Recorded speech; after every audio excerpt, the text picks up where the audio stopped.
본문에 보면 이 세대를 본받지 말라 이렇게 말씀하시는데, 이 세대는 쉽게 말하면 이 세상과 같은 말입니다. 이 세대를 본받지 말라는 말은 이 세상의 풍속을 따르지 말라는 말씀입니다.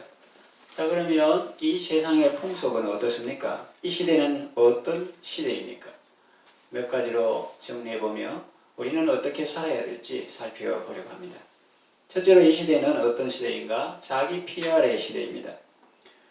누군가 PR을 풀이하기를 피할 것은 피하고 알릴 것은 알리는 것이라고 했습니다. 물론 본래 영어는 홍보한다, 광고한다 그런 뜻인데 사람들이 우스갯소리로 PR은 피할 건 피하고 알릴 건 알린다 그렇게 했습니다.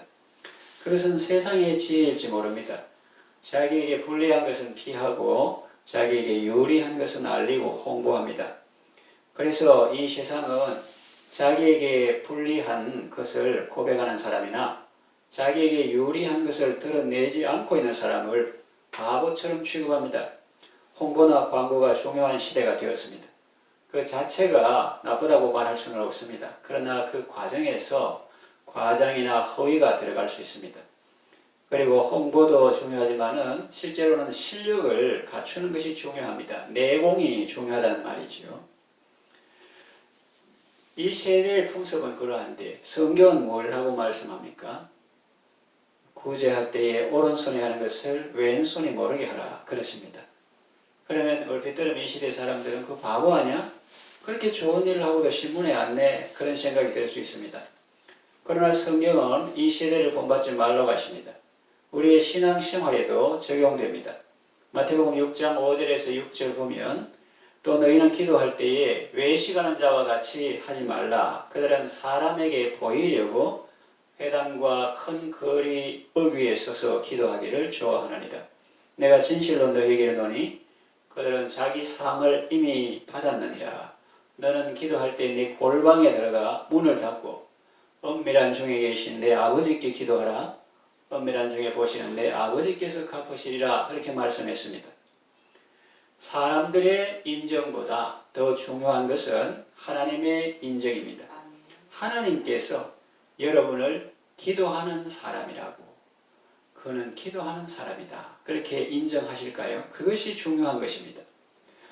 또 이 시대는 어떤 시대입니까? 두 번째로 악하고 음란한 시대입니다. 간통죄가 위헌, 헌법에 위배된다라고 말하는 시대입니다. 전에 형법에 간통죄를 처벌하는 규정이 있었는데 그것이 헌법 정신에 위배된다는 것입니다. 민사상 손해배상 문제는 생길지라도 형사상 죄라고 할 수는 없다는 겁니다. 그래서 형법에서 그 조항이 삭제되었습니다. 상방이 합의만 하면 간통이 죄가 아니라는 시대입니다. 성인 남녀가 자유의사에 따라서 결정한 것인데 왜 죄가 되느냐는 것이죠. 그러나 성경은 뭐라고 말합니까? 내 이웃의 집을 탐내지 말라 하셨고 그의 집이나 아내나 남종이나 여종이나 또 그 짐승들을 탐내지 말지니라 이런 말씀을 하셨습니다. 또 여자를 보고 음욕을 품는 자마다 이미 마음에 간음하였느니라 말씀하십니다. 그 간음이나 간통은 배우자에 대한 신의를 저버리는 행위입니다. 그리고 자신과 타인의 가정을 파괴하는 행위입니다. 또 자녀들에게 상처를 주고 부모들에게 슬픔을 줍니다. 그리고 무엇보다 자신을 무너뜨리는 행위입니다. 고린도전서 3장 16절에서 17절 보니까 너희가 하나님의 성전인 것과 하나님의 성령이 너희 안에 계시는 것을 알지 못하느냐. 성령님께서 거하시기 때문에 성전이라는 거예요. 누구든지 하나님의 성전을 더럽히면 하나님이 그 사람을 멸하시리라. 하나님의 성전은 거룩하니 너희도 그러하니라고 말씀하셨습니다. 하나님은 우리가 악하고 음란한 삶이 아니라 선하고 거룩한 삶을 살기를 원하십니다. 또 이 시대는 어떤 시대입니까? 셋째로 돈을 최고로 여기는 시대입니다. 이것을 다른 말로 황금 만능주의 혹은 숭배할 배자를 써서 배금주의라고도 표현합니다.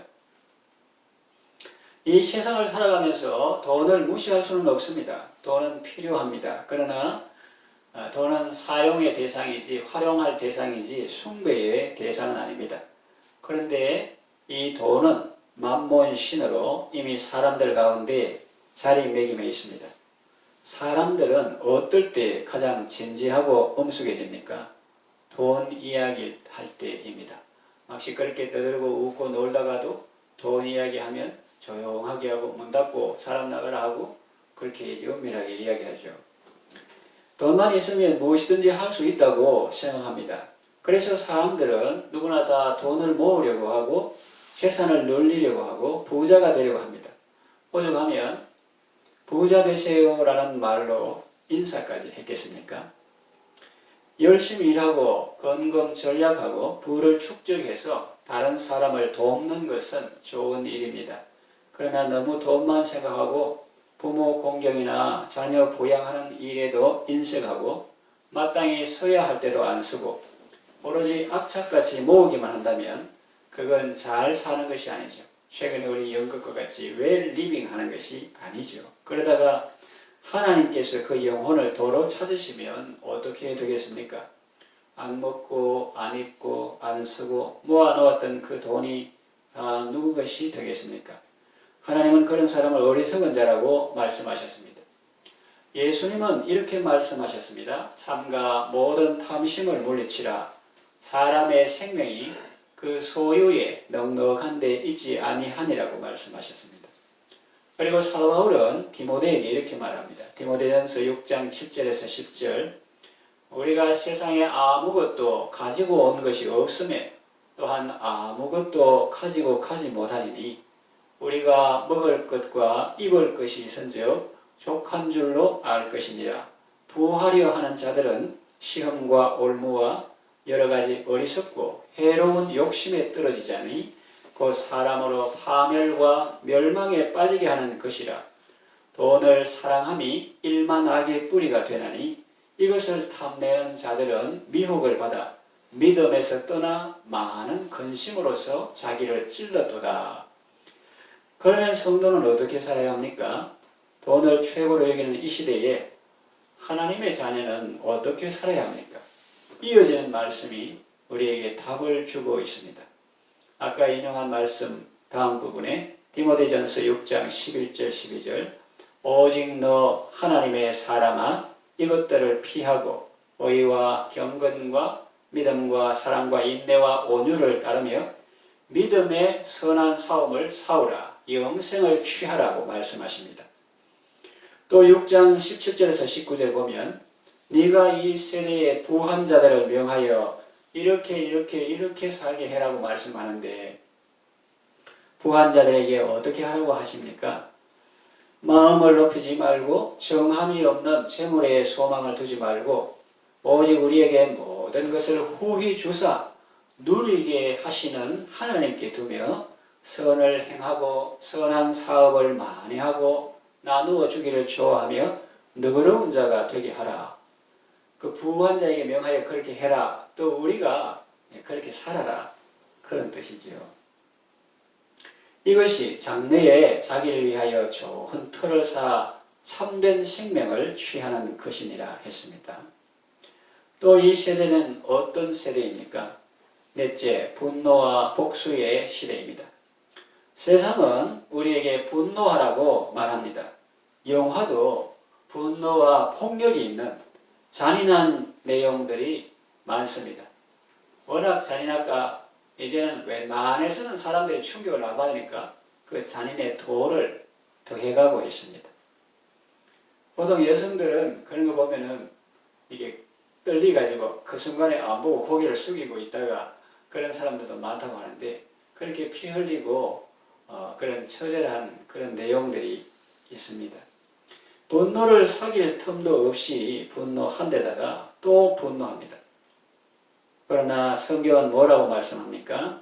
시편 37편 8절 분을 거치고 노를 버리며 불평하지 말라 오히려 악을 만들 뿐이라 했고 잠언 22장 24절과 25절 보면 노를 품는 자와 사귀지 말며 울분한 자와 동행하지 말지니 그의 행위를 본받아 내 영혼을 올무에 빠뜨릴까 두려움이니라 했습니다.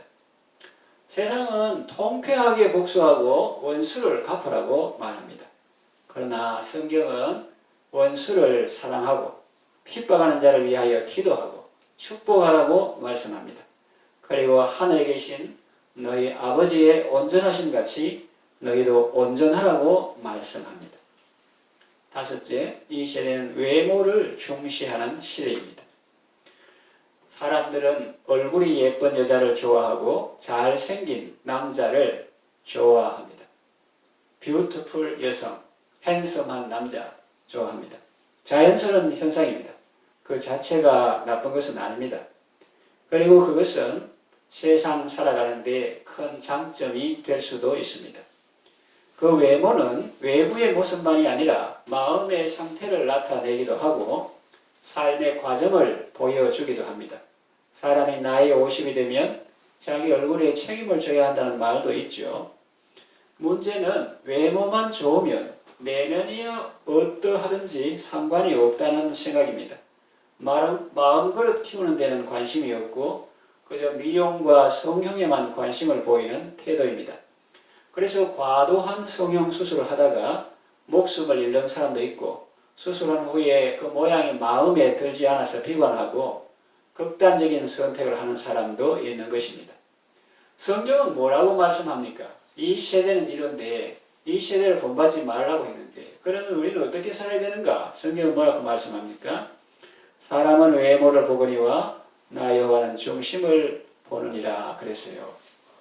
사람은 중심이 중요하지 외모는 안 중요하다. 그런 말을 하려는 것이 아닙니다. 하나님 앞에 마음을 바로 가져야 하면 물론입니다. 그러나 사람은 면접할 때나 만날 때, 취업할 때 외모를 또 보기 때문에 외모를 아름답게 할 필요도 있습니다. 중심은 악한데 외모만 그럴싸하게 꾸미는 것은 자신과 타인을 속이는 것이지만 중심이 선한데도 외모 때문에 괜히 오해받거나 의심받을 이유는 없죠. 중심은 외모를 지탱하고 외모는 중심을 나타내는 것이 자연스럽고 좋겠지요.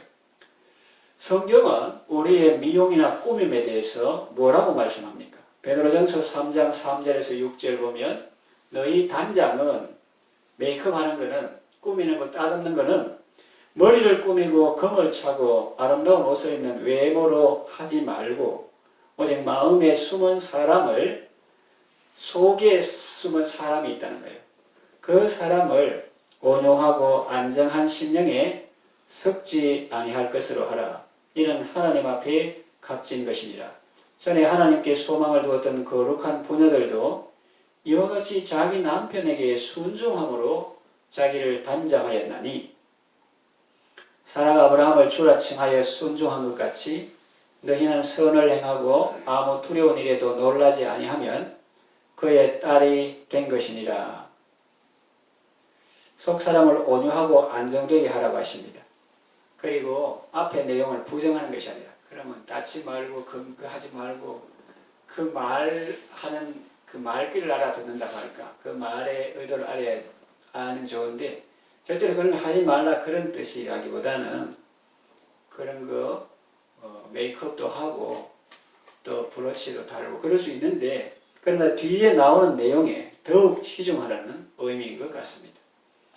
그 외모 머리 닦고 금갈 차고 이런 것보다는 속 사람을 속에 있는 사람이 있는데 그것을 그 사람을 온유하고 심령이 안전한 그런 섞지 아니할 그런 메이크업에 그런 화장에 그런 꾸미는 데에 더 치중해라 그런 의미인 것 같습니다. 외모를 아름답게 하는 것도 좋습니다. 그러나 하나님 앞에서 마음을 바르게 하고 속 사람을 아름답게 꾸미고 말도 예쁘게 하고 고운 말을 사용하고 얼굴 표정도 밝고 환하게 해서 내면이 더욱 아름다운 사람이 되도록 힘쓰시기를 바랍니다. 이 시대를 본받지 말라 100가지 이상도 할 수 있고 밤새도록 할 수 있는데 그러나 성경 전체를 통해서 알아듣기 쉽게 이해하기 쉽게 5가지 정도로만 이 세대는 지금 어떤 풍속인데 하나님은 우리에게 뭐라고 말씀하시는가 이런 거를 5가지 정도로 정리해서 말씀드렸습니다. 말씀을 정리하고 마치려고 합니다. 홍수가 나서 황토물이 흘러갈 때 뭐 이렇게 떠내려오죠. 어릴 때는 나가서 큰 물에 떠내려오는 거 구경하기도 하고 건지는 사람도 있고 그랬는데, 가재도구나 혹은 죽은 물고기는 물이 흐르는 대로 따라서 흐릅니다. 그러나 살아있는 물고기는 흐름을 거슬러 올라갑니다. 어떤 경우에는 폭포수를 타고 위로 오르기도 합니다. 구원받고 거듭난 하나님의 자녀는 새로운 삶을 살아야 합니다. 옛사람과 그 행위를 벗어버려야 합니다. 이 세대를 본받지 말아야 합니다. 오직 우리 자신이 마음이 새롭게 되는 변화를 받아서 하나님의 뜻을 잘 분별하고 그 뜻대로 살아야 합니다. 세대를 본받는 사람이 아니라 오히려 내 자신이 마음이 새롭게 되는 변화를 받아서 오히려 이 세대를 변혁시키는 그런 삶을 살아야 합니다. 사도 바울이 하나님의 모든 자비하심으로 우리를 구원하는 말씀은 성령님이 오늘 우리에게 주시는 말씀입니다. 이 말씀을 받아서 마음에 잘 새기고 지혜롭고 복된 삶을 살아가시기를 바랍니다.